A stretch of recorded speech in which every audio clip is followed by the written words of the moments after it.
Good morning, everybody. Can you hear me in the back? Who ordered the weather today? This is beautiful. It's great. I see a lot of smiling faces out there. This is wonderful. I am Brian Gregory. I'm the Vice President of Government Affairs for Charter, also known as Spectrum. Very happy to be here today. Happy to see you all here today. Today is obviously a celebration. It's a culmination of about 6 years worth of work, I believe, all the way back to 2018, where Rockingham County and Spectrum came up with a plan.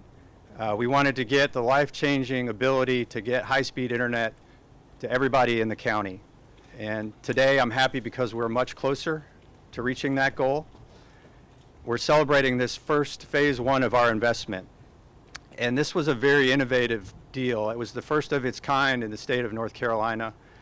And there were community partners that came to the table too, which is really great to see. So it wasn't just Spectrum in the county. The citizens here really saw the need for this and saw what the opportunity was.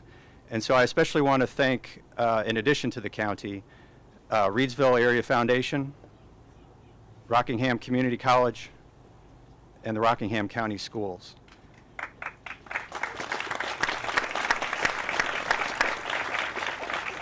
So with this partnership, we're going to reach an additional 3,000 plus homes and businesses that did not have internet before are now lit up. And while that's exciting, we're not done yet. We have another partnership called Completing Access to Broadband. That should get us another 900 or so homes and businesses that are previously unserved. So that work is yet to begin, but again, we'll connect another 900 people. And so we're very blessed and thankful to have the partnership with the county and with the state and the state leaders setting up this infrastructure so that we can do these programs. And it goes without saying that today we would not be here if it wasn't for the leadership of your state senator. Probably doesn't need me to introduce him, you probably already know him, State Senator President Pro Tempore Phil Berger. He's obviously worked with us at a state level and a local level, making sure that these programs exist so that we can connect people. He's worked with his colleagues at the General Assembly to make these things possible. So, without further ado, maybe we should just bring him up here and he can tell us a little bit about it. Thank you so much. Sorry.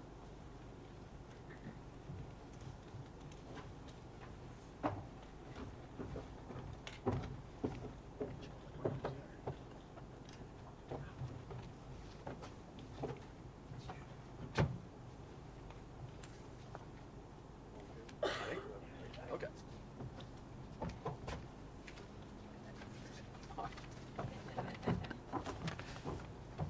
This is well rehearsed. So, first of all, I want to thank everybody for being here. This, represents, as Brian mentioned, the culmination of a lot of work over the past several years, and it represents a very innovative situation for Rockingham County, because you see, Rockingham County was the first county in the state to move forward with this program. And I just want to talk about a couple of things that we've done at the state level that have assisted and enabled us to move in this direction. Because for years, if anybody's been paying attention to public policy, you've heard every politician in the state talk about how important it is to get broadband into rural areas. We got to get broadband into rural areas. We got to do this. We got to do this. And yet, this program is actually one of the first concrete examples of success in that regard.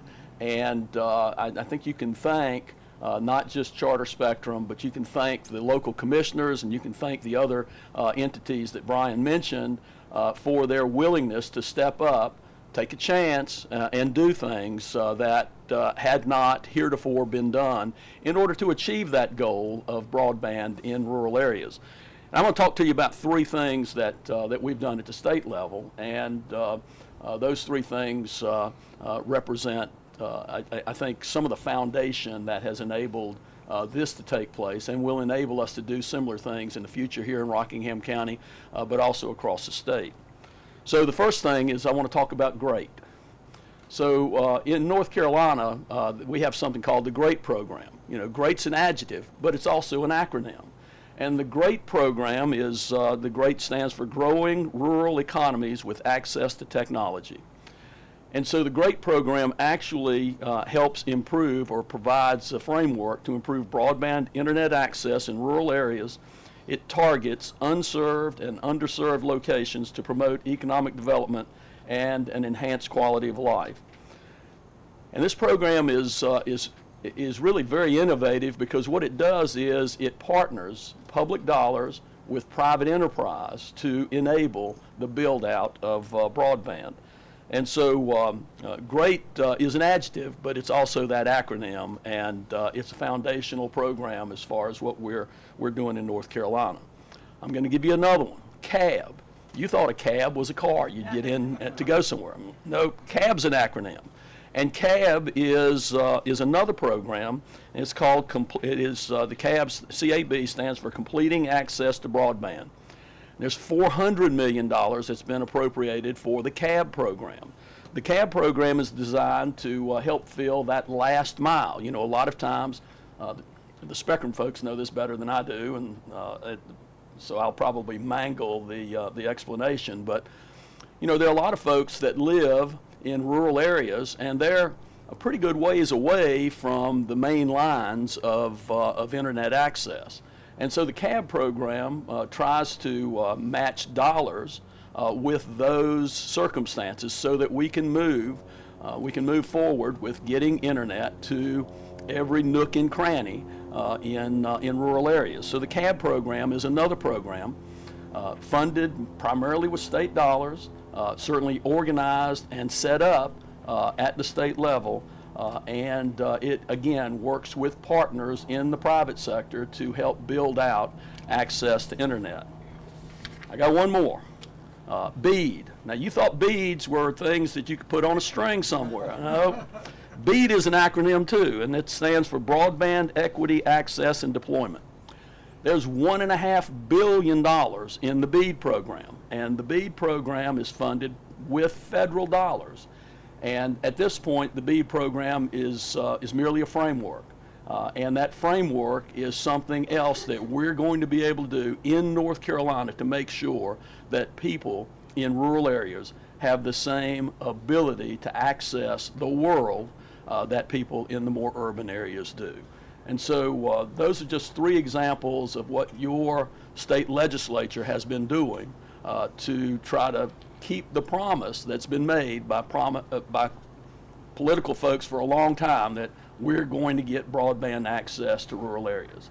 And Rockingham County is at the forefront of making these things a reality. And I'm certainly as pleased as I can be to be here, and you're going to hear more about GREAT, CAB, and BEAD as we're here this morning. So thank you very much.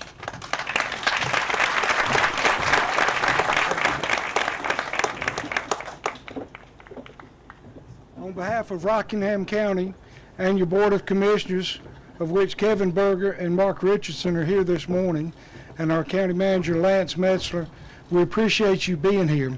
We'd like to introduce the Rockingham County High School, or ROTC, will be presenting the colors this morning, and the national anthem will be performed by Rockingham County High School Band, led by Eli Wright, with drum major Harmony Curtis. So if you're able, please stand for the presentation of the colors and the national flag. Thank you.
exciting to get a little energy from our students, isn't it?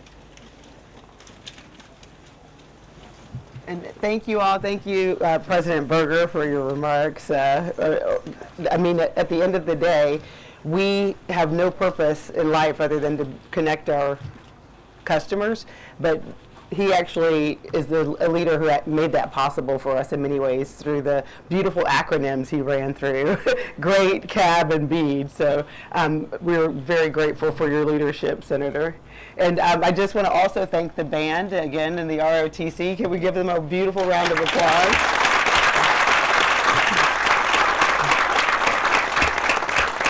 I love to see a Spectrum truck. Our motto has been for the last couple of years that we're born to build, but there was nothing that made my heart leap more than walking by our Spectrum truck out there and seeing these young men in uniform, young men and women in uniform standing in front of it. So I just want to give them my gratitude. And Phoebe, I think I promised them a tuba.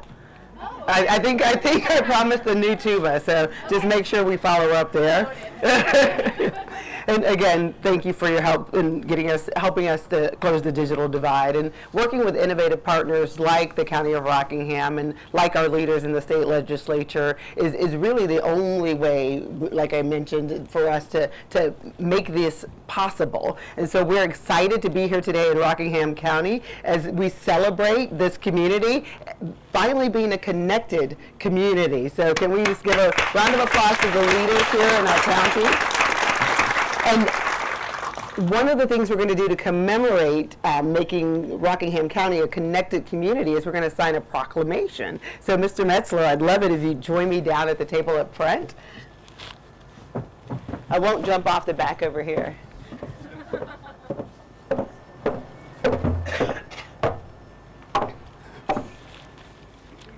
This is for another $5 million, right? Well, the band got a tuba out of it. I think you should ask for something. Thank you.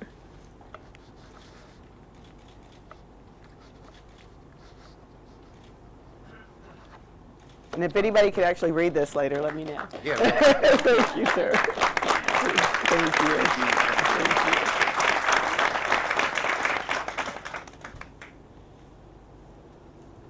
And I think you guys can hear me already, right, on this mic here.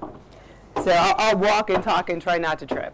But as you heard from Senator Berger already, broadband expansion is critical to ensuring that our rural communities have the resources they need to compete and actually bring the quality of life to their constituents that other communities can. And so I'm thrilled to participate today in a fireside chat where I'll be entertaining, or we'll have 5 members of the Rockingham community entertaining you all and sharing some of the actual deliverables that the broadband network will make possible. I mean, we put fiber in the ground and we like to light up communities and we bring connectivity, but you're not really connecting to fiber. What you're connecting to is opportunity. You're connecting to education opportunities, healthcare opportunities. You're connecting to your families and things that you actually love. So I'm going to be joined on the stage for a little fireside chat by 5 of your community leaders. So if you would please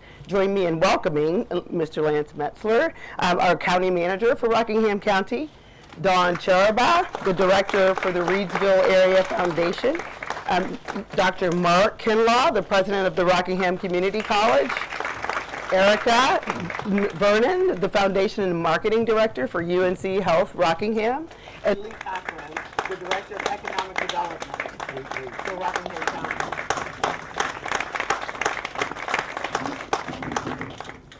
County. And our speakers are going to get situated. I think I may stand just to make sure you guys have a little space.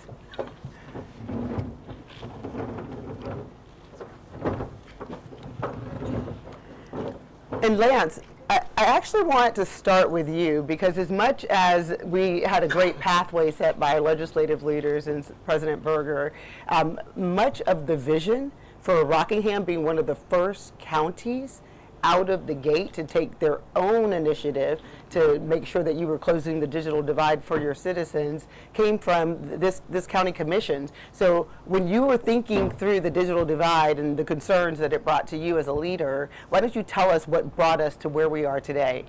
Okay, first I'd like to thank the Board of Commissioners for their diligence in making this happen, because if it wasn't for their vision and their sight, we wouldn't be here today. But actually, the thought of broadband connectivity started way before this. It started actually in 2012. We worked together with the state and the federal government and realized that their information was incorrect. In 2012, they had the county here being 99.23% connectivity, which we all knew was not correct. We got the information and we tried to figure out what the problems were, and we looked at what the FCC was providing. And in your counties, you're made up of census blocks. So say you had a census block that had 200 homes in it. If 2 houses had access, they would say the whole census was full. That means the 198 didn't have access, but the 2 did, so they would say that we were completed, which was not true. So I met with Dawn. We talked about the issues. We knew there was a problem. We knew the information from the state and the federal government was not correct with the mapping they had. So at the time, our assistant manager, Derek Southern, he was our CIO, still is our CIO/assistant manager.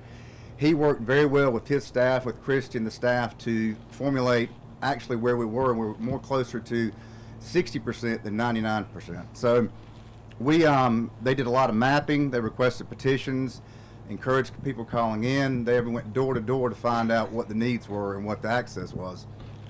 And the information we had simply was not correct. So we wanted to get a step ahead of the plan, and we gathered data. We wanted to be ahead of those 99 other counties. So we had enough data that we presented to, or we're going to present to a vendor to be able to provide us with additional coverage. Now, the Board of Commissioners obligated $4 million towards this project, so we're very thankful again for them, and they had that vision. We wanted to form a public-private partnership, so we met with the Regional Area Foundation, we met with the public schools, we met with the community college. And let me just say, collaboration is paramount. This project wouldn't be here unless it took all of us as a team to work together.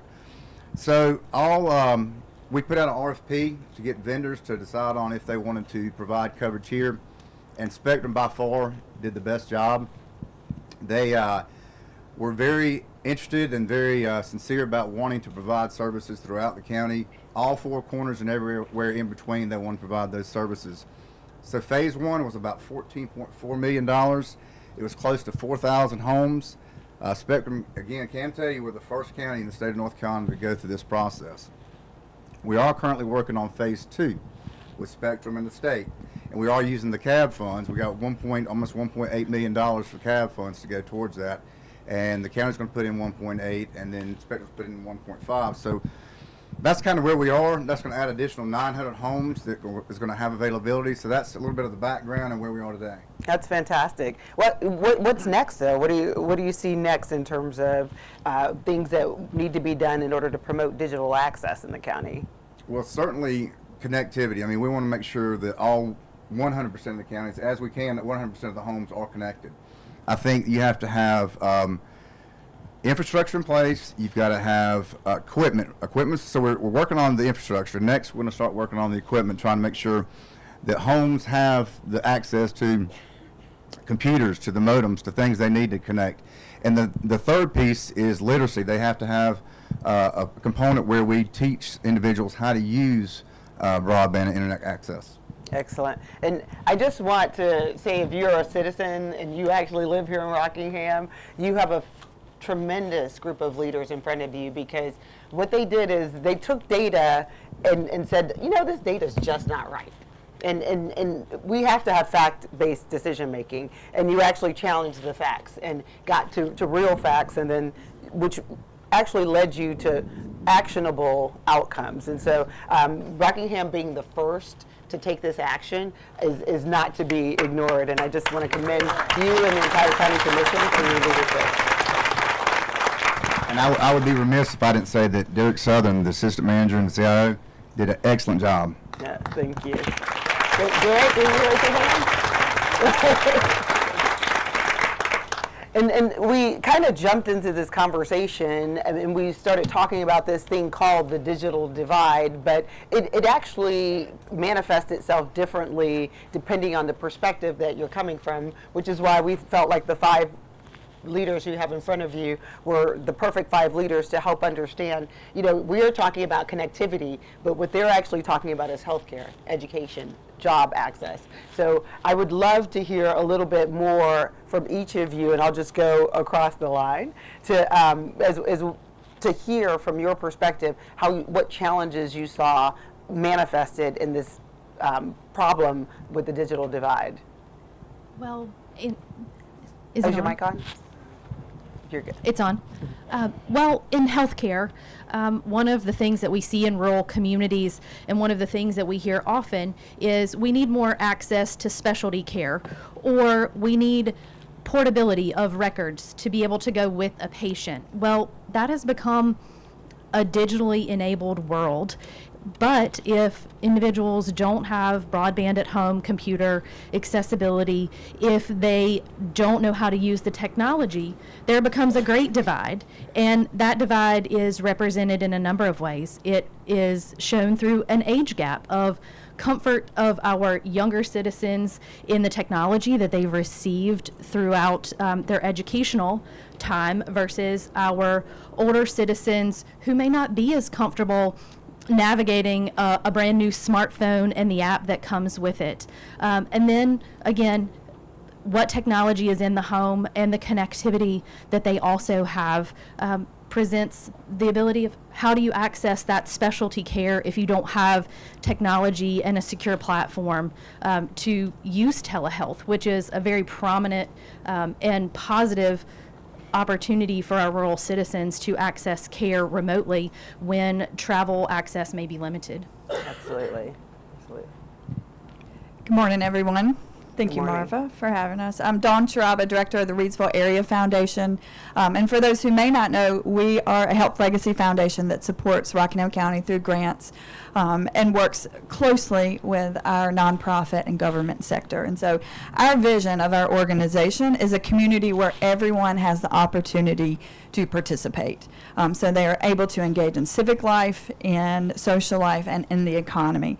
And COVID pointed out what we already knew is that digital access is a huge part of that and helps us achieve our vision in that way. So I was so proud of our community and our community agencies during COVID for their ability to adapt strategies. Dr. Kinlaw and his team enabled Wi-Fi in parking lots, so we transitioned Student Health Center to online. We had our, cancer centers and our support groups transition online or do porch meetings with folks. But we knew that was not a long-term solution, that we really needed investments in our community around broadband. And so this RAF, our board, many of who are here today, invested $1.5 million in this project, but we also said we are at the table long term, so we are here to help navigate the Digital Inclusion Coalition, which many of these folks are partners, to really look at expanding not only access, so not only infrastructure, but how do we make it affordable? How do we make it to where people know how to use devices, and they have devices, and they feel comfortable and trust that they can get online safely. And so that's sort of our angle and where we're coming from, and this project has allowed our community and our community partners through the coalition to begin some pretty innovative work. And I think I'll stop there because I'll get into that in a little bit. The two of you have already highlighted a fact that I think we should spend a little bit more time on. You mentioned that a lot of the work that you began started as a result of COVID and the impact that had on our communities. But what I actually think COVID did is it elucidated a challenge that was always there, but nobody had ever really recognized it. Like, you can't tell me that if a senior citizen would have had access to technology and enabling connectivity for that technology even before COVID, they couldn't have had better health care, right? But so COVID just brought to light a lot of opportunity to really improve people's lives that had just gone underutilized. So I'm glad you mentioned for us how many of us got here to begin with. You probably felt it all along, Commissioner, that you had a portion of your community that wasn't able to actually optimize their living in this county without connectivity. But COVID did bring that, that pressure to that issue in a different way. Yeah. So, and Dr. Kinlaw. Well, from a college perspective, higher education, the divide is all about access. We just finished a new strategic plan at our college, and it has 4 cornerstones to it. And one of those cornerstones is access to education, access for students. So, and I'll talk a little bit more about this later. I think when you asked me why did we get into to this partnership, but in the fall of 2021, and we're just trying to come out of the pandemic, we found through some of our own mapping that we did through zip codes that 70% of our students were living in areas in the county that did not have adequate broadband. So there's the divide. It's just the access to education. And if you haven't taken a course in college anytime recently, you wouldn't recognize it. It's totally different than it used to be. All the technology that is built into our courses, all of our courses, 100% of them have some kind of online component. Even if it's taught in a traditional format in a face-to-face situation, you're still going to have to access online resources, your grades through, all of our grades are posted in an online format. And so instruction is totally different, and I'll talk a little bit more about that later. So the divide for us is all about access to education. And it becomes an enrollment issue for us, but it's also an opportunity issue for our students. And so that's the divide as we see it from a higher ed standpoint. Thank you. Thank you, Lee. Great. Is this on? Yeah, Great. it should be. Fabulous. For economic development, really the digital divide is all of these things combined. So when companies are looking to locate to a community, they're looking at what does our healthcare look like, how healthy are we? So for all of our citizens to have access to healthcare now through telehealth would be, or is going to be great to hopefully see those numbers start to get healthier overall. And educational attainment is huge as well, as we all know. So the ability to upskill our citizens, as well as have our K-12 programs stronger with students being able to do their homework at home and not in McDonald's parking lots. I think even Tara, one of our employees, would have to do that during COVID. So it's, and her husband works for Spectrum. That's awesome. So now she doesn't have to do that anymore.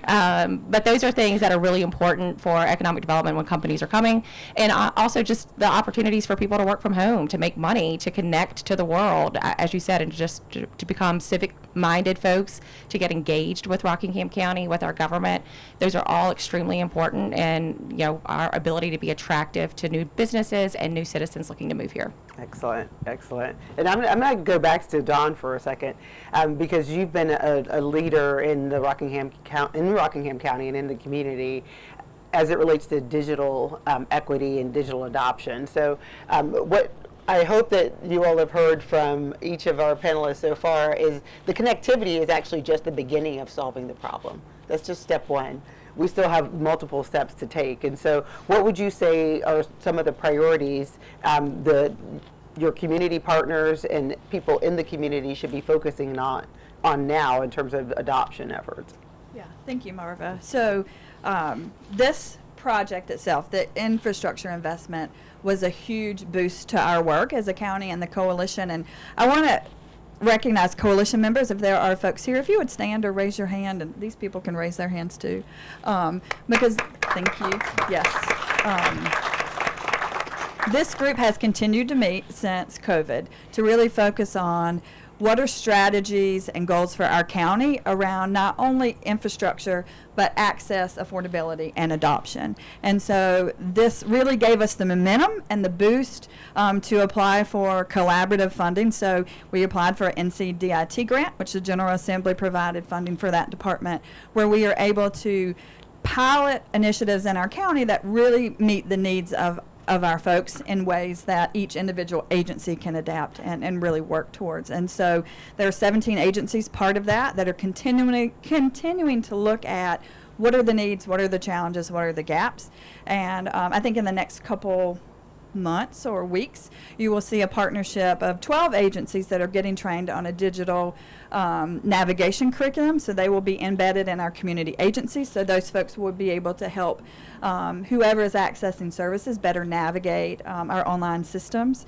You will see our trails and riverways have better Wi-Fi access, and that is a safety issue for many of our residents. And we will not only have programs for digital literacy, but we will give out devices and have people be better connected and build sort of intergenerational work. That's a huge component of the Madison Maiden Parks. Part of the grant is a program that will connect seniors to young people. So young people will teach technology skills to our seniors, and the seniors will teach a life skill, which we know those are things that we are wanting to see in our workforce. And so just innovative ideas that are coming from this community, from champions in this area, I think is sort of next on the radar. I have a special place in my heart. My parents are aging, and my children are my parents' digital ambassadors. So just the fact that you've recognized that and how making sure that our seniors are brought along will help strengthen our communities, and actually it goes in both directions, I think is phenomenal work. So thank you all for your commitment there and driving these solutions. And Dr. Kinlaw, the university, the community college is also focusing quite a bit, not just on making sure there's connectivity, but making sure that connectivity is meaningful, making sure students have access to devices, making sure that there's some digital literacy component to how these products come forward. And the college invested $250,000 itself. And as a member of the Digital Inclusion Coalition, would you talk a little bit about what your vision is for how this project can advance some of your goals as it relates to digital adoption? Well, let me take you back in time a little bit to answer the question. Then I'll get specific about an answer there. But let me take you back in time. When I arrived at the college in January of 2015, our college, and there's 58 community colleges in North Carolina, we were number 58, and the percent of FTE that was being earned through online education. So we knew that we had a lot of work to do.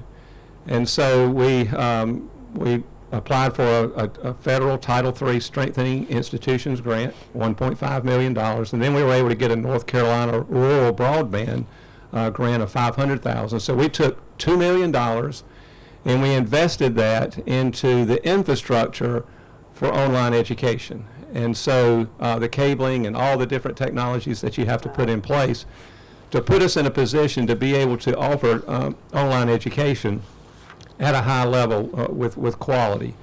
It also was an investment in professional development for our faculty, because none of our faculty were Moodle trained, which is the learning management system that we use for our online our education courses. And so we invested in all of that and put ourselves in a really good position to be able to offer high quality online education. So about 3 years later, we were, instead of being number 58, we were, instead of 7% of our FTE from online education, it was up to 32%, and we were just above the state average. And so we made a lot of leaps and bounds. So I mentioned that because then we faced the pandemic, and we had to convert everything that we possibly could to online. Now, there were some things that we could not, but everything that we could convert, we did. Otherwise, we would have been, if we had not done some of that preliminary work, we really would have been in a mess with students. But again, as I mentioned a few minutes ago, in the fall of 2021, we knew that 70% of our students did not have the broadband access. So that was really our interest in being part of this coalition and this partnership, was to make sure that we could provide access to our students.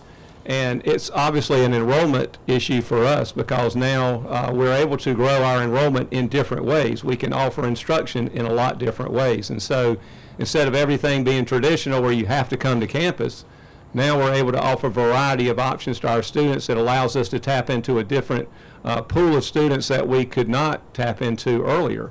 And so our interest certainly is all about access and opportunities for students, and that feeds into economic development so that we can educate our students and get them ready for jobs.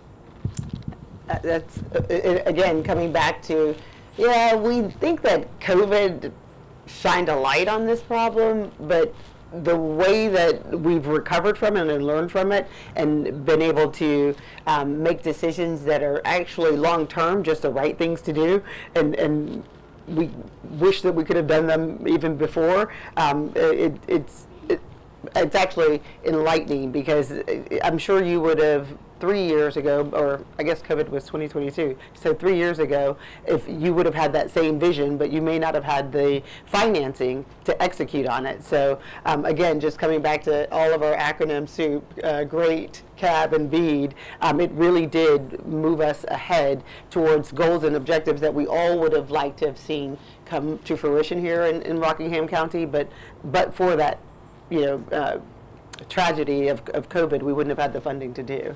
So that's a great point.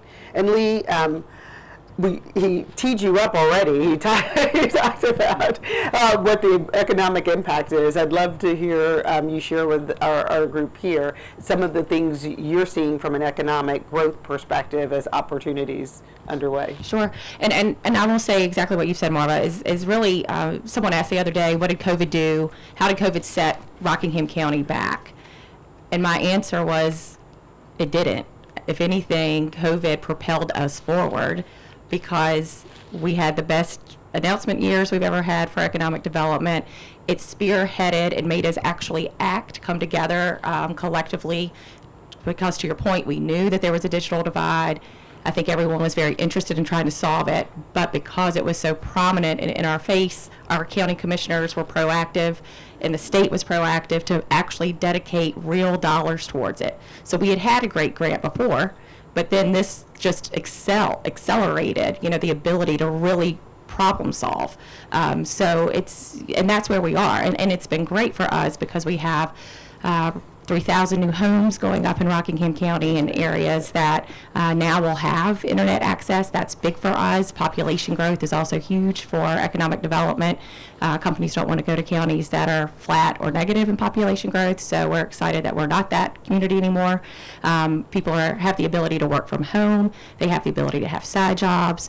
They have the ability to upskill themselves, whether that's through the community college or many of our other online university opportunities. And so it's really a big benefit for us. Our industrial parks, we have an industrial park that's in the southwest part of the county now that has internet access. So it's, this is a game changer for us. Broadband is infrastructure. I mean, that's a question that companies ask. It's just like, what's your water and sewer look like? Well, what does your fiber look like? So, what's your broadband access? So to be able to say that we have that, not just for industries, but for our citizens is huge. And I can't commend our commissioners, leaders, the folks up here in our state legislators for actually putting real dollars and making this a solution and not just something that 3 years from now we're going to continue to talk about. What would you say the biggest game changer is for the county? Okay, so I would say two things really. Population growth, that's a big one, and it's a big one because also the demographic that we're seeing move into the county. It's changing, what we look like from the outside world, and it's an unfortunate truth because once they get here, we can tell them all about how great we are. But companies look at you from data that they see on the internet. And so they're looking at what's your average age, what does your educational attainment as a county look like. We're now able to say that average age is going down, educational attainment is going up, and population growth is going up. So that's a huge game changer for us. Excellent. It's probably giving you more opportunities to help with that educational attainment objective as well through your online courses. Yeah. If I can make just one more comment, it ties into economic development. Most of our students work, and whether full-time or part-time. So having the online option so they can access their course materials from home is a big deal because it allows them to continue to work and go to school. And I've even got, I talk to students a lot. They finish their degree with us, and then they they stay here, but then they get into their bachelor's degree and they take it online. And so that's been big for us as well. Fantastic. And Erica, I know that we've heard a lot of what the outcomes are, right? Because the broadband is the input, and so we've heard about some fantastic outcomes, and I'd love to talk a little bit more about some of the healthcare outcomes. I know you work with a lot of our healthcare partners, and what outcomes can we look forward to in that space? Sure. We are a proud partner of the Digital Coalition and are a partner in the grant that Dawn mentioned. Two of our groups within the hospital are going to be beneficiaries of that funding. One of those, many folks may be familiar with, but don't have a deep understanding of our Rockingham County Student Health Centers. And those centers are in each of our 4 public county high schools. They've been around for about 30 years. However, during COVID, to your point, shift had to occur. And as students came back to in-person learning, we have been tracking very diligently the outcomes and the reasons that those students are coming in to be seen. So yes, that could be a vaccination for the flu. It could be that they're running a fever and need to be seen. And just to highlight the reason for these centers in the school is to go to Dr. Kinlaw and Lee's point, educational attainment. Healthy students are children who are in class and they're able to learn. They're then able to graduate and be more successful and give back to our community. So those centers contribute to a healthy environment for our students, and it also allows our parents. We have about 38 to 40% of our parents are working in a commuter environment, which means if you have to come back from that commuting job, you have to take time off of work, paid or unpaid, take the child out of school for a more extended period and take them to care, where now they're able to see a nurse or a physician assistant and get that care. However, when they came back from COVID, what we started to see is an overall increase to the tune of 20% of students showing signs through a screening or direct report of a mental or behavioral health need. We have 2 full-time counselors that alternate between the 4 centers, but there are some students who need more care. In the county, we don't always have access to that specialty care through medical management or additional psychiatric care. So now our students are able to come into the centers, use the technology that we have in partnership with Rockingham County Schools and access that care, but for extended breaks. And that is where we face some challenges and where the opportunity to partner with the Digital Coalition came in.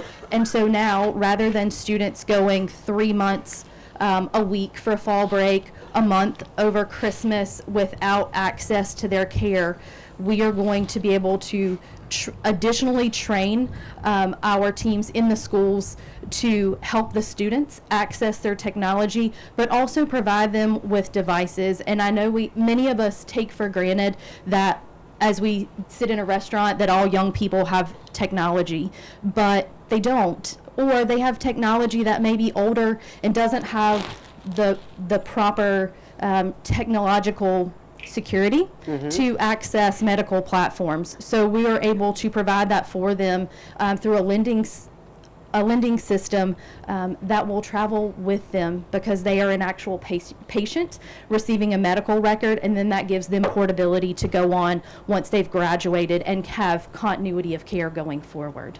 It's fantastic. And I hope that what you all have heard is that connectivity is great. You know, we're going to be celebrating the work that's been done, continuing the work through our legislative leaders, options they've given us like CAB, and then moving on to BEAD at some point. You've also heard that it's critically important that we manage the adoption component of the program, because it's one thing to have access, but we've got to help our seniors understand how to use it. You've heard a little bit of conversation about devices, and what I think through the thread of these 5 leaders you've heard is it really does take a village. It's not like we're going to flip on a switch and say, okay, everybody has broadband, so now you have a job. Now you're smarter. Now it is actually going to take some work, and it's going to take some effort, and it's going to take the community coming together to make these programs stand up and make them real in order for us to really bring that value back to the citizens here in Rockingham County. But what I hope you've heard as well is that you're very well positioned, and I just want to, I'm going to thank them first. So join me in giving the panel a round of applause, because they did a great job here today, but they do a great job for you every day. But before we close out the panel, I just wanted to give each panelist an opportunity to say, what's the one thing that might make you a little bit nervous that we need to pay more attention to as we implement, so that we know we're going to be effective? Do you want to go first? You want me to skip around? Would you like to go first, Lee? I'll go first. Yeah. I think the affordability piece is the thing that makes me a little bit nervous, is that it's great that we have access, to all of these homes, but just making sure that folks understand the programs. I think Spectrum even has a program We do. To help with the affordability piece, so we can make sure that everyone is able to access the great infrastructure that's now on the ground. And Lee, I'm so glad you brought that up. That was a great question. No, just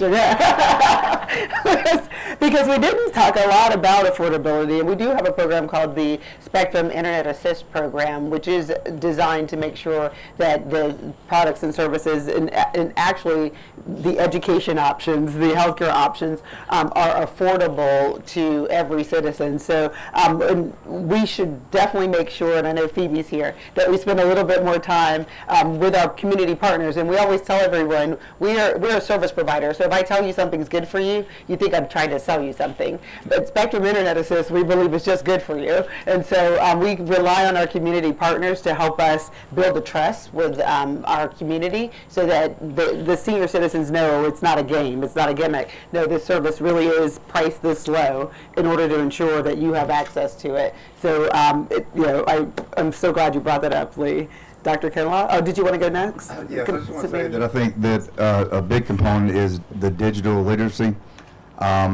Most of you, well, some of you would know what dial-up internet was. We actually still, assistant manager, had dial-up internet until recently. So learning from going from dial-up to a high-speed internet is a challenge, and also it is a challenge for our senior citizens. We do have an aging population, and one thing that we did learn from COVID were the kids worked with the parents and grandparents to learn more about how to access and use computers. For instance, our sales tax went up by 28% during COVID, which means, it tells me the kids showed mom and dad or grandma and grandpa how to use a computer, how to order stuff, and actually the money stayed here. It didn't go to Guilford County or Alamance County or Forsyth County.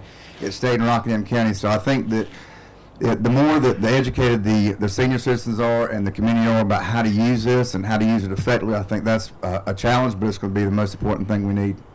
Absolutely. And again, Phoebe, raise your hand, Phoebe. Phoebe's with Spectrum, and she's actually our Government and Community Strategies Senior Manager. She's leading our efforts. And I pointed to Phoebe because, to your point, we do need to focus on making sure that we support the organizations that bring those services to the market. And Phoebe's one of our partners. She's our representative in the community on those partnerships. So if you're in the audience and you can help in that regard, please talk to Phoebe, and we'll talk about how we partner there as well. Dr. Kinlaw? Well, for us, it's having the devices at home that are capable of accessing the information that they're going to need for their coursework. That's certainly a challenge. We have a loaner program now. We're loaning 33 computers right now this semester to students. And because of the coalition grant that we're part of, we can do 10 more, so that's 43. But that's an issue. And then for the college to be able to keep up with in terms of the financial needs, being able to keep up with the technology that we're going to need to deliver the services and the type of education that students need through the broadband. Yeah, that sounds like another opportunity for us someone to raise their hands. Like, I know we've got great partners. Mia Bailey on our team serves on the board of E2D. Oh, the Cramden Institute. The Cramden Institute. And I'm pretty sure I got to watch some students refurbishing computers in that space. So another great opportunity for us to be digital connectors and make sure that this community is wrapping itself around this solution. So would you like to go now, Dawn? I'm more hopeful than concerned, but I will say I think to echo your point is that people may have devices, they still have to learn them, but we also have to build that trust. There's a lot of medical mistrust and a lot of people not knowing how things happen on the internet, and so really working with trusted community partners to have those people that our community already trusts help them through that process is going to be important. Absolutely, thank you. And then Erica. I will add that as maybe a let's not forget moment. I think we all heard here today how this started, and that was partially going door to door and meeting people where they are. And I'm honored to serve as the Rockingham County Health Collaborative Chair. We partner with over 80 community partners that are from churches to other health organizations, that we don't forget that in this moment when we're educating, we may have to go to where people are. We really need to not forget to meet the community where they are and have them get that education, that literacy in community, and be afraid to ask those tough questions of what is the mistrust, what is holding you back from making the adoption, so that we can then step forward and help them. Erica, that's a perfect way to close us out. Very perfect way, because that's what we're here for, right? It's about the community, and I love that you brought us to the point where we're meeting them where we are. I can't remember, I was talking to you earlier, and you said it started with one person, like one person. We'll start there, so a beautiful way to close us out. Join me again in thanking our panel. And Dawn, you get to stay up here with me because we just talked about how important the coalition of partners is, and how we're fortunate here in Rockingham to have some dedicated community partners. And so we're going to talk a little bit about the work expanding. And Dawn's got a wonderful announcement that she's going to share with us. Is Meryl Holloway in the audience? Yes, he is right back. All right, you want to join us? You can come to the mic. You can bring a mic. I think this mic's active. My friends are leaving. They did a wonderful job. I'm going to give you guys an applause.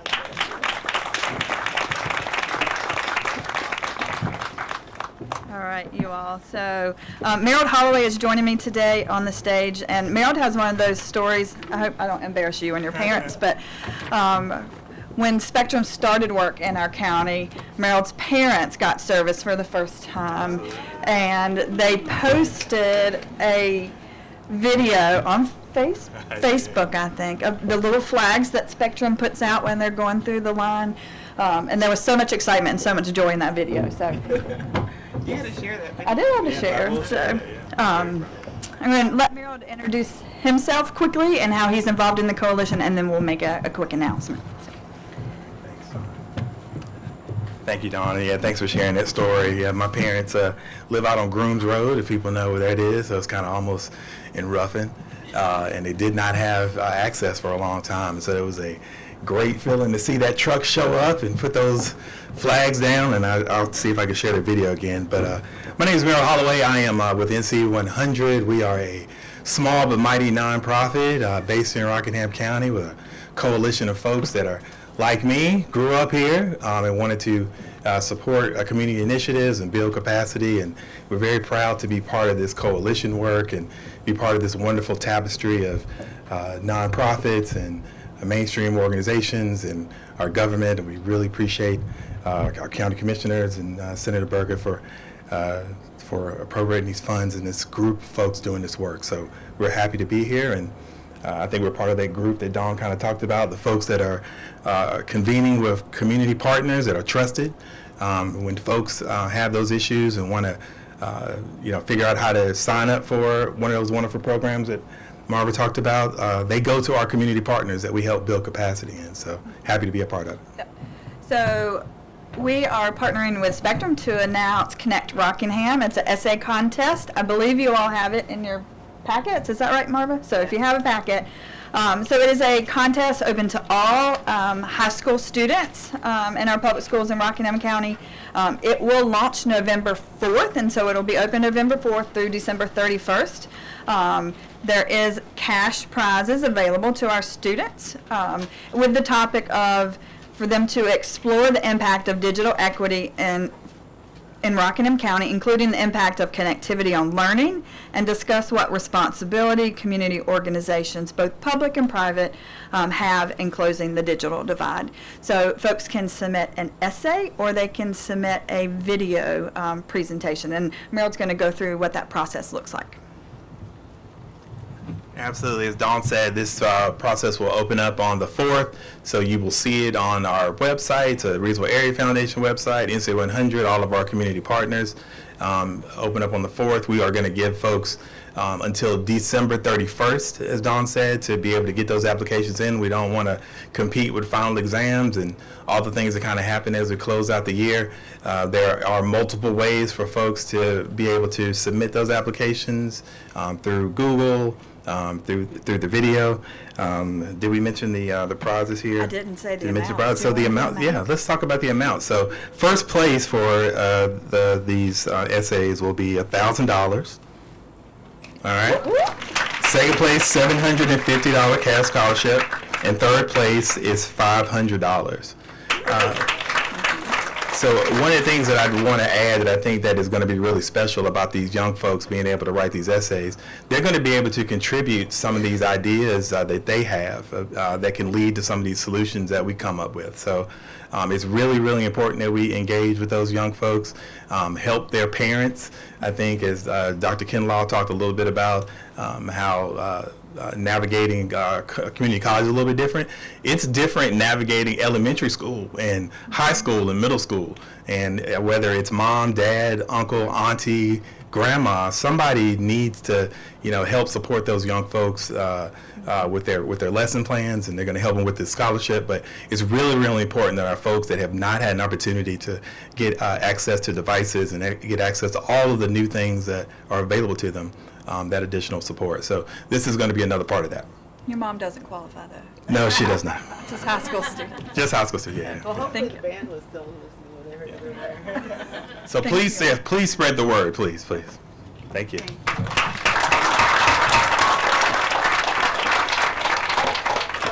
And actually, we're about to close out, but I wanted to invite President Berger if he had any additional remarks he wanted to make. Yeah.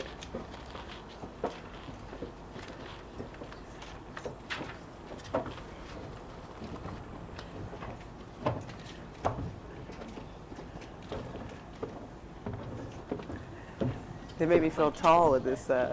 It's like Well, I just want to thank Charter for their interest in Rockingham County and what they've done. But probably the main thing I'd like to say is, we hear so much bad news, people concerned about the future and concerned about what's going on. It's really nice to have a few moments to see something that's right and something that's going right. And I think if you live in Rockingham County, or if you have any connection to Rockingham County, I think you should feel very comfortable that we have strong partnerships here. We have a situation that folks have identified a problem and are working successfully to address that problem. So again, I want to thank everybody that's been part of this presentation today, and particularly Charter Spectrum. And I'm sure that the next time someone goes to a football game where the band is playing, they're expecting to see that Spectrum tuba. They will. Phoebe won't let me forget it. You get one more honor. We actually are going to give out a Patriot cooler. If you see it at the back there, it's full of Spectrum goodies, and whoever President Berger draws, that will be our winner. And those Patriot coolers, the proceeds go to support veterans? Yes, they are a veteran-owned company. They employ many veterans, and they donate a portion of the proceeds from every sale So not only is it a phenomenal cooler, it's a phenomenal cause. So we're very excited to So share. wait a minute, let me put my ticket in there.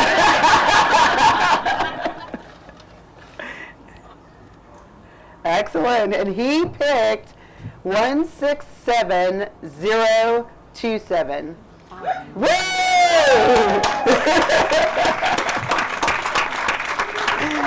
Very lucky winner. You can welcome to come up to the stage. Thank you. You're good. Did you see our winner, Phoebe? So thank you all so much for joining us here. It's a wonderful community, but I don't have to tell you all that, so we appreciate it. We're also sponsoring lunch today, so if you have the time, even if you don't, just grab a plate and take it with you. At the conclusion of the program, there's a picnic shelter right up there. I think you guys can see it better than I can. There's barbecue pork, chicken quarters, and all the fixings. So join us for a good Southern lunch. I'm hungry already. And hopefully, you get to take some photos with the Spectrum truck. I know we're obsessed with them, but we hope everybody loves our trucks. I know we get a lot of fun stories about people who live in areas that didn't have service, and when that truck comes through, we get the phone call, like, are you really bringing service to my house? So it's right here. Then we also have some games over at the top of the community picnic area. So if you want to stay and hang out for a little while, we're here to just celebrate the community. So thank you all for your interest and your time today. Thank you.